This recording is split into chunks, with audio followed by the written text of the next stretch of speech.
નમસ્કાર મિત્રો, વિડીયોમાં તમારું સ્વાગત છે। જી હા મિત્રો, અત્યારે હાલ મોટા અને મહત્વના સમાચાર સામે આવી રહ્યા છે। તો મિત્રો, સમાચારમાં વાત કરીએ તો કેન્યાના દરિયાકાંઠાના વિસ્તારમાં કોલોમાં એક નાનું વિમાન ક્રેશ થતા 12 લોકોના મોત થયા છે।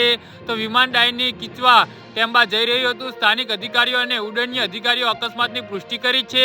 અકસ્માત સવારે થયો હતો જ્યારે આકાશ સ્વસ્થ હતું, પરંતુ ચોક્કસ કારણ હજુ સુધી જાણી શકાયું નથી।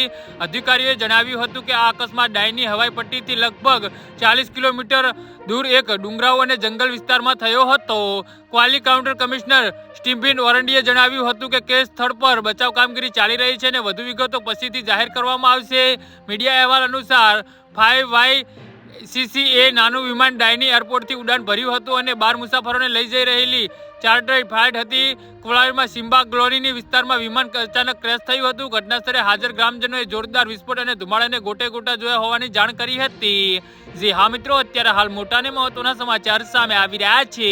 સ્થાનિક લોકોએ ઘટના સ્થળે દોડી આવ્યા હતા, પરંતુ ત્યાં સુધી બધું નાશ પામ્યું હતું। કેન્યા સિવિલ એવિએશન ઓથોરિટીએ એક નિવેદન જારી કરીને જણાવ્યું હતું કે વિમાનમાં સવાર તમામ 12 લોકોના મૃત જાહેર કરવામાં આવ્યા છે। જી હા મિત્રો, તો આના વિશે તમારું શું કહેવું છે તો નીચે અમારી કમેન્ટ બોક્સમાં જરૂરથી જણાવજો। ધન્યવાદ।